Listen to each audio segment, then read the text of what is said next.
everyone. Thank you for joining us for the Purpose Possible webinar. We're so excited to talk about rhythm making for fundraisers. I am going to be the host today, Taylor Johnson. I am a Purpose Possible consultant, and we are just going to get started. And so before we really dive into the work, I want you to know a little bit about who I am. I am a philanthropic professional. My entire career has been in development, fundraising, nonprofit work. I am specifically a CFRE, which just is a fancy way of saying that I can fundraise ethically. And I also am a podcast host of the Short Change podcast, and that's just where we really get nerdy about the philanthropic sector and try to untangle some of the things that are meant to accelerate good, but sometimes slow it down, and really engage with incredible leaders who are already making some incredible changes and changing the scape for our nonprofits. And so just really excited about that as well. I am recently rooted in the DMV, DC area. I have moved just about every year for the last 8 years. So it's really good to finally have a place to call home. And in all of my nomadic spots and stops, I've always been a dedicated community member, really getting in, building family wherever I go, and I'm getting involved in local causes. But love that my spot now in DC is to really get deeply rooted with my neighbors and my community. And it's just a pleasure to be in the DC area and work with the Purpose Possible team and some really incredible organizations. So it's a little bit about me. Now we will talk a little bit about what today is going to look like. So as you know, we're going to be doing rhythm making for fundraisers. And so you have a little bit of an idea of the rhythm for today, for our time together.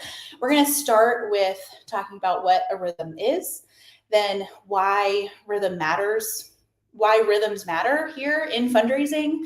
And then at the end, we'll wrap up with 2 practical tools for you to take some of this learning and really apply it into your everyday work. So we'll go through the fundraising work plan and a communication cadence.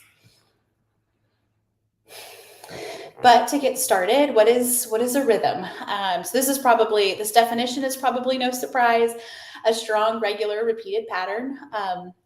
But what really intrigues me about rhythms is that they are both natural and something that we create. So the world shows us rhythms through seasons, nights, and days, the tides in the ocean, and then our body shows it to us through heartbeats and things like that. And so, but then we also we love to make rhythms as people, music that brings us all together, incites emotion, connects us to memories. And then we also create rhythms in tradition. So at their best, traditions can really give us a sense of familiarity, some coziness. We can settle into our roles, and sometimes that predictability provides a lot of security. So I'm just really intrigued by the concept of rhythms because it's something that is just so natural within the world and within us. But you're probably wondering what rhythms have to do with fundraising, which is a very fair question. So rhythms create boundaries and pave lanes. So we understand within these boundaries what our priorities are, what our must-dos are. Maybe we decide how we want to stretch ourselves within those lanes. But within these new boundaries, we can always decide what our next step is. So rhythms also let us reflect on those movements. When you create a really clear rhythm and path forward, you're able to really reflect and really decide, okay, have we been moving in the right direction? Do we need to make any changes? So rhythms help us kind of monitor that. Rhythms foster movement through time. So rhythms provide starts, stops. We know how much and what kind of attention is needed from us in a particular moment, in a particular season. Our days, our months, our quarters become set that can ground us in the present. And so we can be really confident that I did today what needed to be done. And so that brings me to my favorite part about what rhythms provide in our fundraising is rhythms make space for rest.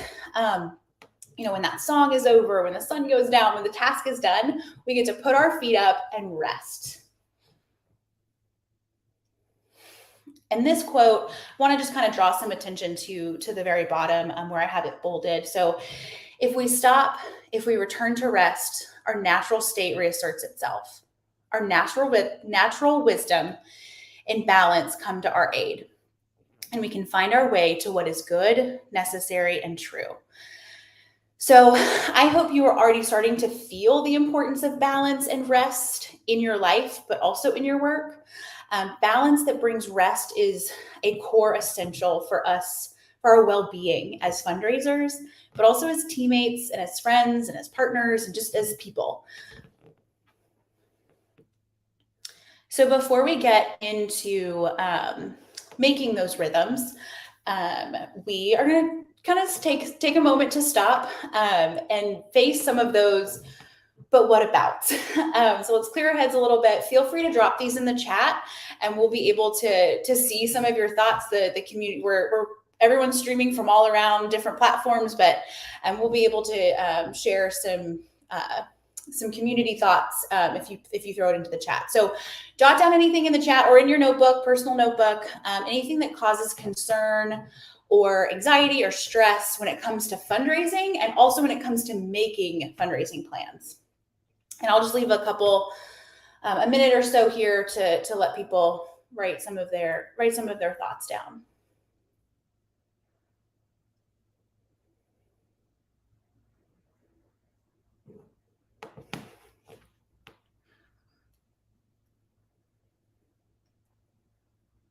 And it is totally okay to not want to share that. But what I do want you to know is you have those in your mind or on your sheet of paper.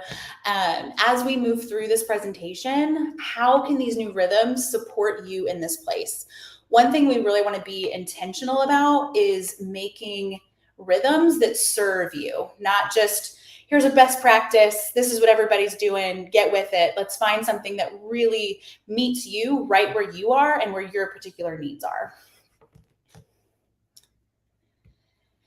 And so after this slide, we're mostly going to really cover those scalable, tactical parts of fundraising, which is why I want to take a little stop here to really get rooted in what's true and share some about what the heart of philanthropy could be. I really do love this work. And so I always have to at least take a little moment to preach some. But really the purpose of this is we want to be able to buy into the rhythms that we set for ourselves. So let's get rooted into what's true. What is true about our donors? They are generous people who want to make a difference in the lives of people they may never meet. And you on this call, you listening, you act as this bridge between their desire to make a difference and their opportunity to make a difference, which is just a really incredible position to be in. Your donors want to feel purposeful and smart. They have really unique passions and they want to be meaningfully involved in the work you do because they also want to see your same vision through. And when we see this desire in our partners, we want to keep them informed about the world, the state of the cause that you stand for. They want to think critically alongside us to help to really be a meaningful component of moving this vision forward. And they want to see the tangible impact. And then what is true about fundraising? Our invitations honor those donors, their passions, and their values. So as we learn more about them, our invitation, so sometimes I think that ask can be something that feels a little scary and causes some tension, but our invitation to join us with a charitable gift is saying, I have been listening to you. I have now learned your passions and your values, and they matter and align with the work that we're doing with this organization. I'm going to invite you to let's go do this together. So it becomes less scary when we think of it that way. And then philanthropy is meant to foster, at its best, is meant to foster meaningful community. Giving to your organization shouldn't mean that now they hold power over your organization. And you and your donors, when a gift is made, you join in this powerful walk alongside partnership. And they become a part of the larger community. You set this table for the community you serve, your staff, your donors, your volunteers to all feel connected in this impact. And so the reason I have the shifts in here, in case it's not super clear, the reason I have these shifts is because These connections that we make are some of the reasons that rhythm making matters so much in fundraising. Because when we have our rhythms in place, we become more present and we can be more meaningfully. And when we can be more present, we can be more deeply and more meaningfully connected with our partners and with our champions. And then now some of the impacts of rhythms. So just to kind of show you the practical benefits of what rhythms can do in your workspace rhythms enhance focus and purpose. So your rhythms help you combat listlessness, scattered brains, that overwhelm that all of us are really familiar with. So because of that, it increases their productivity and efficiency in the work that we're doing. It lowers the risk of burnout. So when we are grounded in a rhythm, facing only what's in front of us, we are less overwhelmed by this really big picture. And then, as you guys are going to get very familiar with, it creates more time for rest. So you have more peace when you know the day's work is done. And then, like I mentioned, deeper connections. Rhythms make space for more quality connection. When you know the tactical pieces of the fundraising parts are taken care of, you can make room for the most important part of fundraising, which is relationships. Okay, so now we're going to get into the practical piece. So how do we make these rhythms? So we all know we can't control time. We can never have enough of it, but we can control our movement through it. And so I'm going to give you two tools today. One, the fundraising work plan, and the communication cadence, to really work both of those into your daily life, your yearly life as a fundraiser and a nonprofit leader, to create a really balanced and beautiful rhythm in your work. So we'll get started with the fundraising plan. So I'm sure that the burning question is where in the world to start. So let's reflect on the year before. That's a great starting point. So you gather your numbers, see what was working last year, what wasn't working, celebrate those victories and milestones. Definitely sit, and not just to check it off the list and keep moving, but genuinely celebrate those things. And then they can get practical and go into your upcoming year's work plan. Know where your sweet spots are. Understand your challenges internally and externally. What goals did you not meet? And why do you think that happened? And then when you kind of gather all these pieces together, you can strategize how you overcome them with this new vantage point that you've created. Oh, and I will say too that we'll go through this tool with the fundraising work plan, but if you've registered for this webinar, you will get the recording of this, and you will also get a fillable PDF for you to work through and take what you've learned today and put it into a practical piece for your organization. And if you are just joining us more spontaneously and didn't register for the webinar, you can register after it's over. Someone in our team will also put it in the chat, so you can register and you can get that resource tool. Okay, so reflection. Make reflection a part of your new rhythm. So this is so useful for planning the year ahead, but this can also be really useful in some of your micro moments. So say you have a campaign or an event and maybe it didn't go exactly as planned.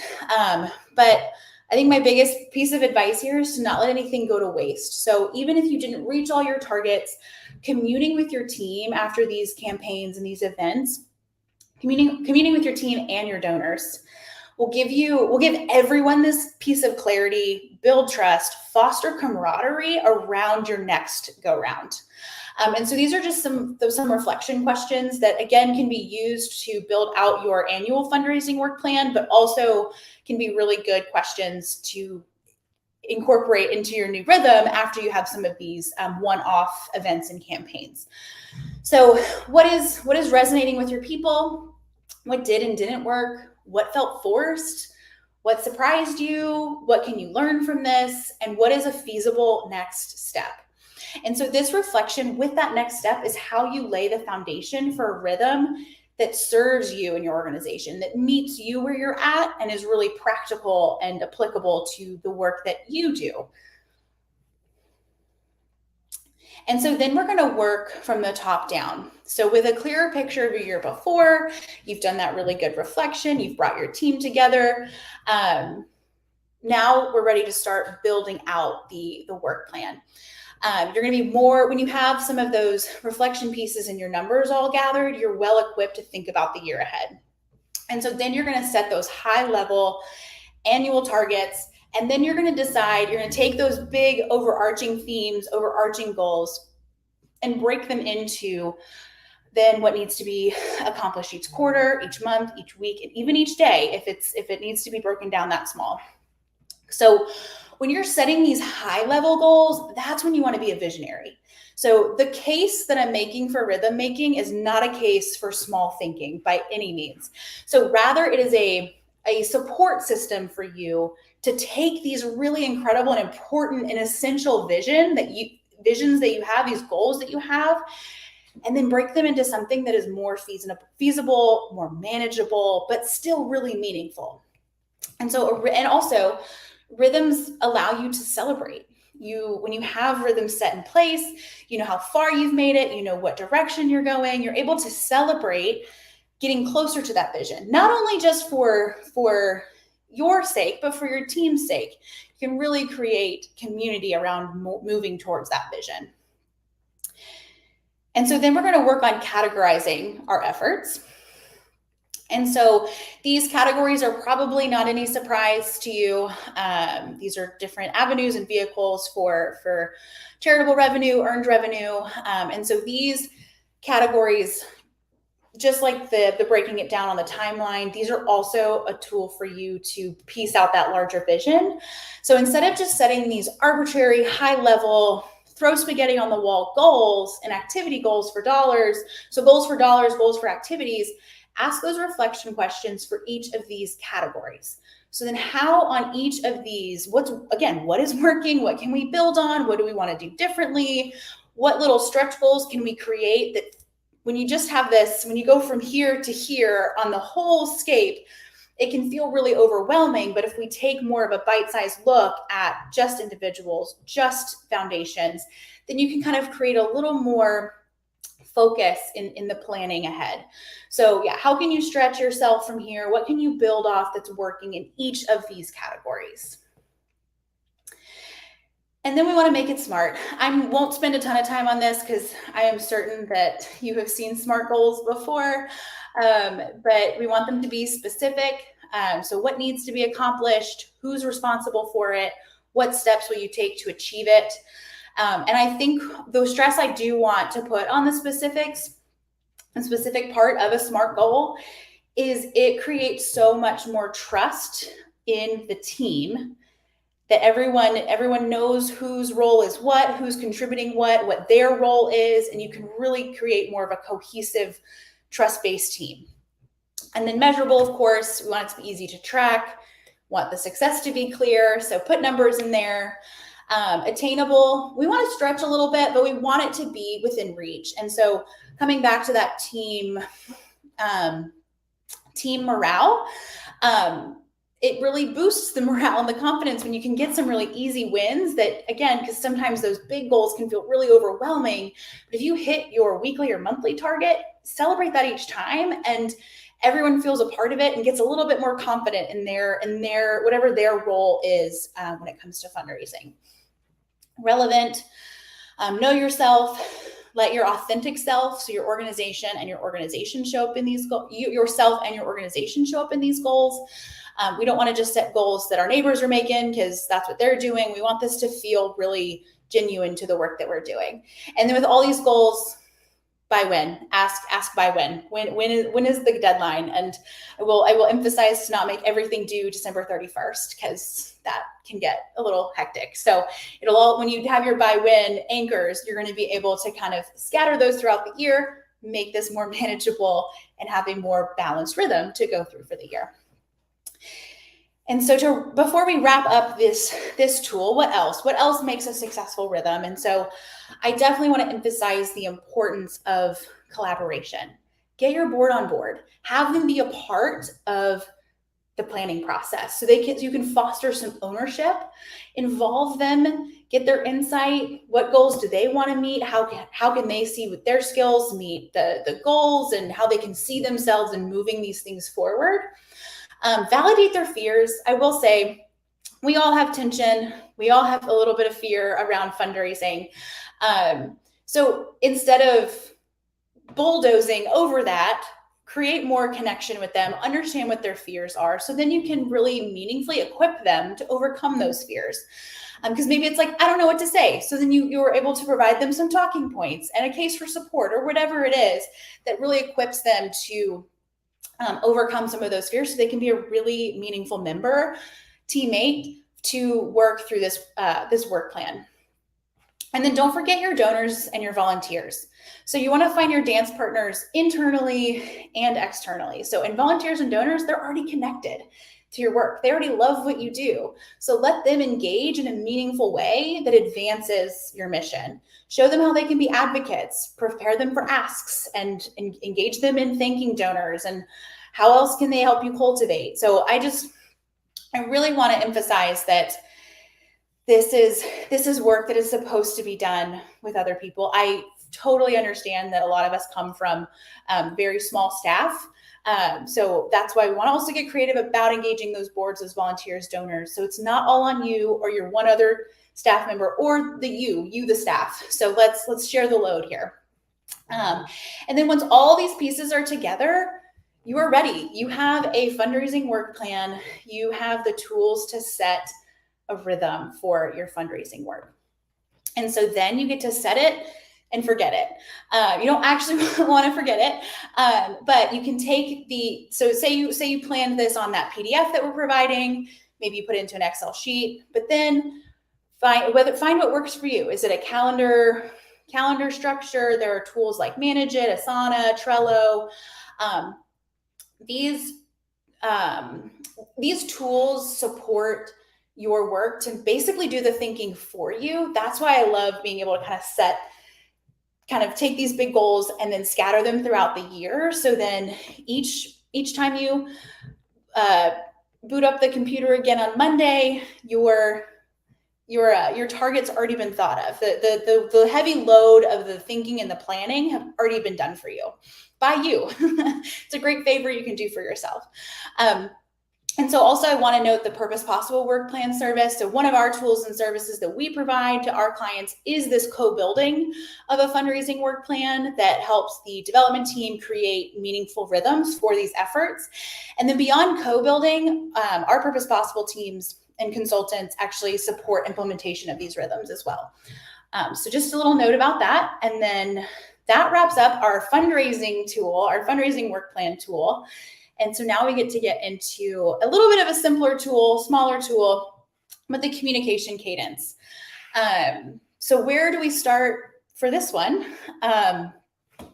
For the communication cadence, the very first question we want to ask ourselves is, what already exists? So we want to drop the anchors of what happens annually, what happens monthly, quarterly. If you have a weekly schedule, throw that in there too.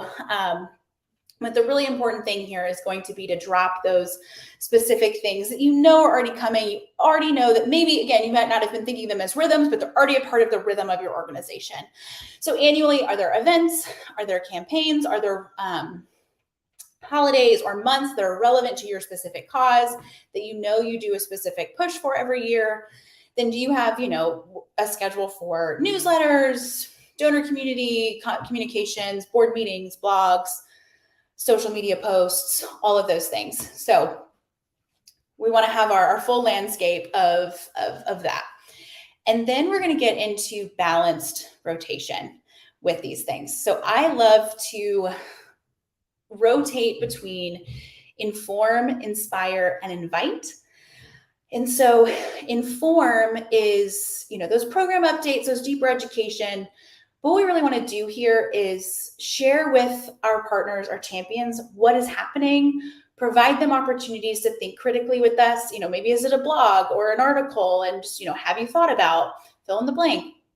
This is where you really educate the the donor, the audience member about the work you do. Do you have a really unique approach? Why do you do it that way? Really try to get deep and heady a little bit. Some folks really do want to think critically alongside us and understand the issues and causes better. And so Inform is a really good space for some FYIs, but also like an education corner, basically. And then we have Inspires. This is where we're going to want to share really incredible stories of transformation and resilience through ethical storytelling, and really draw people in. Give to people, feel connected to people. So this Inspire space is really for celebration, for people to see and know your organization. This is also a lot of space for donor nurturing, some cultivation pieces, some thank yous. And then that invite, pretty obvious, you probably knew, this is the call to action, give today piece. And so in the next slide, I'm going to show you what this looks like. And so don't worry, you don't need to read all of it. That's the colors is what matters here. And so I love to color code it.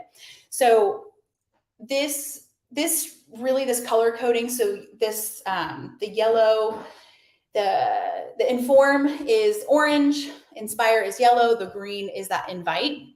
And so you can see how we kind of walked through this process, that with this client we kind of dropped some of those the campaigns, appeals, things that we know where we're going to be engaging for money. The biggest thing here is we want to make sure that they don't only hear from us when it's campaign time.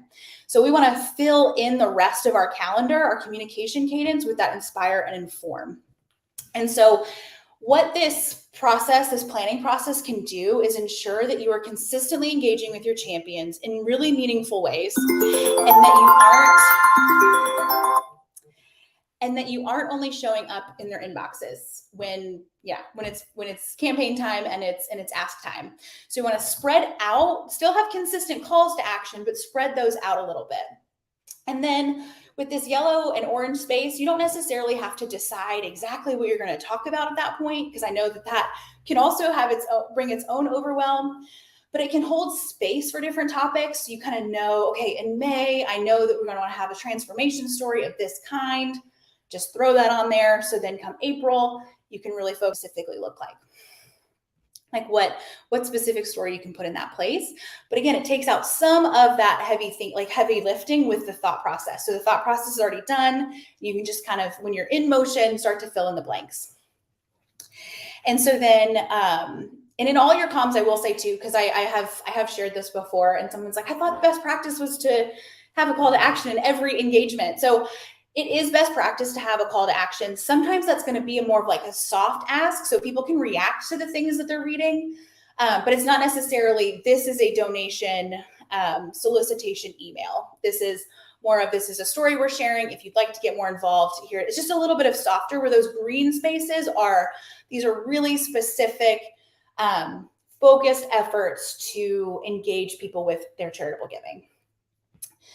And then so then with the fundraising work plan that we have, the communication cadence, we put those together, and I hope you can start to feel a more balanced, beautiful rhythm that serves your organization.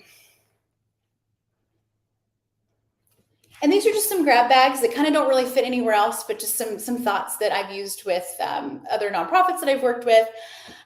Certainly going on that ask, thank, report, repeat.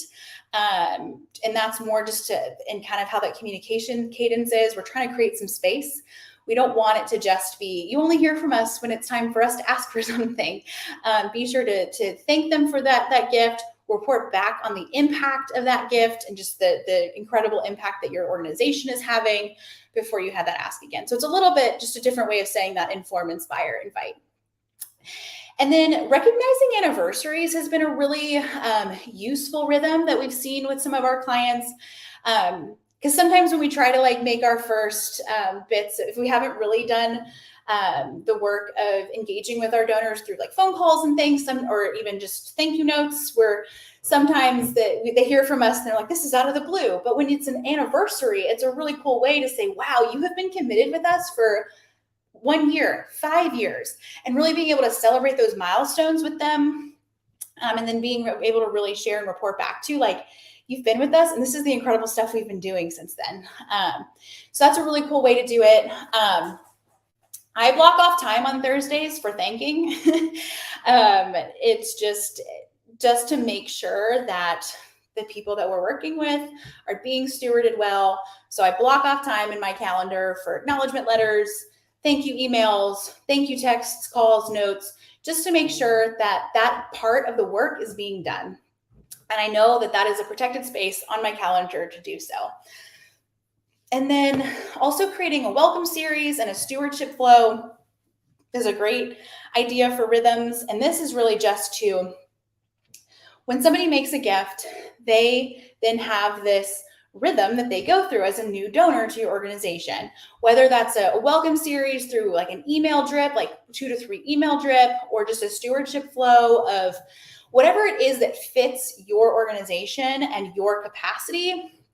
It doesn't necessarily have to be a specific thing, but it makes it so much easier to make sure all the thanking is being done when it's the same each time. So this gift gets XYZ, goes through this pipeline process to make sure that they are fully thanked. And when they're fully thanked, you can mark that they've been acknowledged. And then I also love to conduct regular donor surveys. This really opens up two-way communication. Make sure you have updated contact information. And these surveys don't need to feel like long or intensive. It really can just be, what inspires you? What connects you to this work? What other ways do you want to engage? Do you have skills we should know about? Is there anything else we should know about you? So very short and sweet, but to open some of that two-way communication. And if you have any rhythms that maybe you didn't know were rhythms or name them as rhythms before now, if you've got anything that's working for your organization, please feel free to drop that in the chat. We'd love to learn from each other in community. So if you've got any rhythms that are working for your organization, feel free to put that in the chat. And then we're kind of coming to the end here.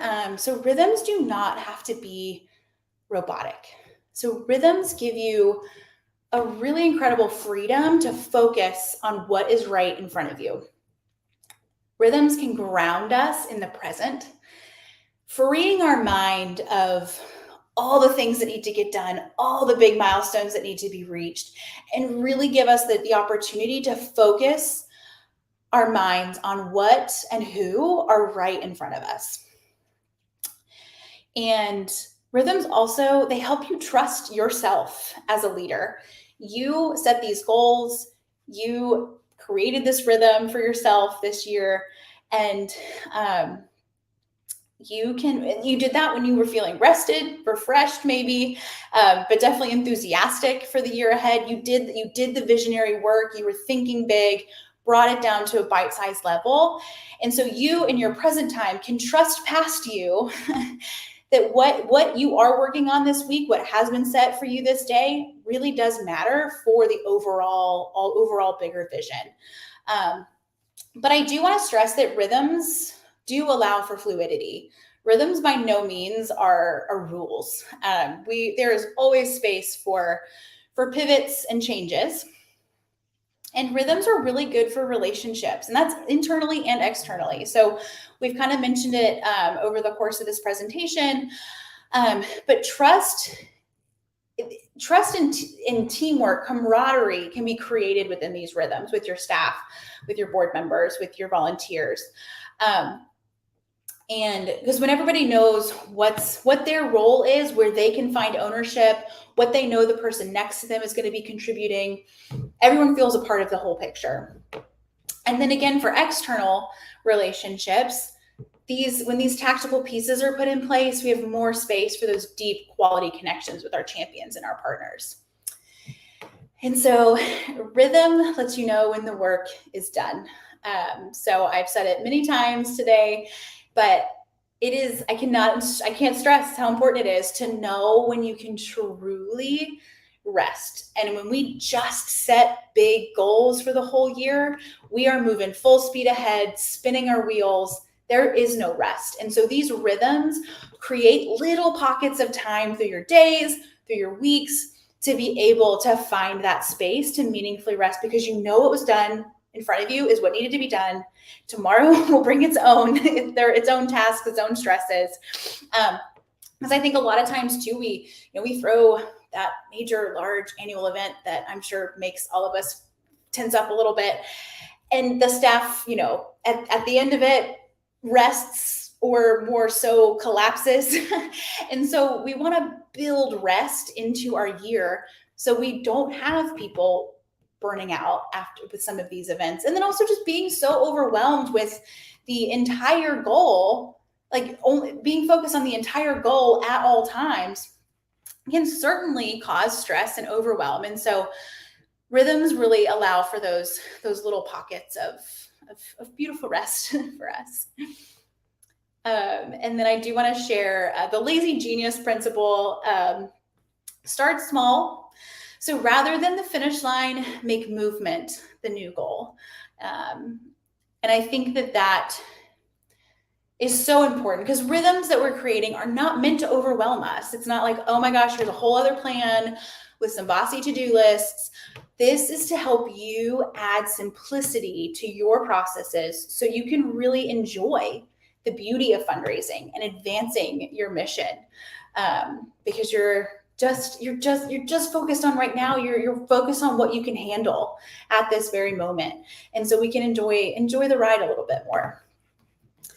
And then some parting words about rhythms is rhythm is communal. I certainly want to emphasize that these are going to be the most meaningful, the most manageable when you take people with you, create a team around this work, engage those board members as volunteers, as donors. Don't try to create all of this on your own. And then you really want to allow those champions, those partners, to see where they truly belong within this rhythm.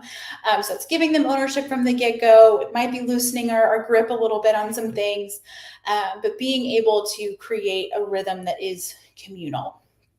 And then I also have to say, as I leave, best practice is relative. We get asked all the time, what are industry standards? What's the best practice here? And of course, some of those add really good guidance, but I really want you to focus on what your best is, discovering your best. So you, what is in your capacity? What is something you enjoy doing? What is a movement towards a goal that you can make? What does that look like? So your best practice is going to be different than the next person's best practice. And that kind of wraps us up too with that, instead of making the finish line the goal, making the movement the goal. Know your best, know your capacity, know your skills, and just start implementing and taking the next step forward, not the whole step forward. That's what's so beautiful about the rhythms, is they allow us to kind of put some stepping stones out for us. And so that is rhythm making for fundraisers. I hope you guys have felt encouraged to create rhythms for your work that feel really meaningful towards your vision, but also manageable for a probably overwhelmed team. But before we go, I'd love to hear if anybody has any questions or insights. Again, I want to learn from each other in this community. So if you have something that has been working, please also show that in the chat. And you will receive, if you register for the webinar, you'll receive the fundraising plan, the fundraising work planner to then be able to implement some of those rhythms. But just thank you guys so much. I'm looking forward to seeing if there's any questions. Yeah, not meeting budget goals, putting too much confidence in year-end giving, event planning. I think this was about around the time when we were talking about what stresses out about fundraising planning. And yeah, you're totally right, because I think too, we can get really overwhelmed in that last quarter of the calendar year, putting a lot of confidence in that year end. And because, maybe throughout the year we weren't on this rhythmic fundraising plan or using our communication cadence, we may have, not talk to our donors all year and then try to push at the end of the year. And it just feels like you're spinning your wheels between October and December. Nobody feels refreshed at the end of the year. Nobody enjoys their holidays. And so I do think that the rhythm making can help you kind of spread out that effort. So your year end isn't all focused on that time. It really shows you how you can kind of slowly build some stepping stones towards that year end push. And event planning too. Yeah, having some of those that's I think where you can put some of those anchors too of like these are things that we do throughout the year, so you can kind of see how we can build plans around each of those things, and then reflect after those events. What worked, what didn't work, is it really resonating, is it really something that is working for our organization, making sure these rhythms and these events serve the work that we do.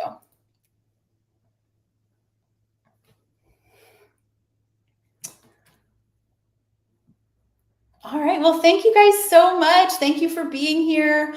If you're here, I know that you were doing some incredible work in your corner of your community. And so I just hope that you can keep staying positive and focus on your work. And I hope these rhythmic tools can help you feel a little bit more equipped to run a slower marathon rather than burning yourselves out with some of those tough sprints. So hope you feel encouraged today.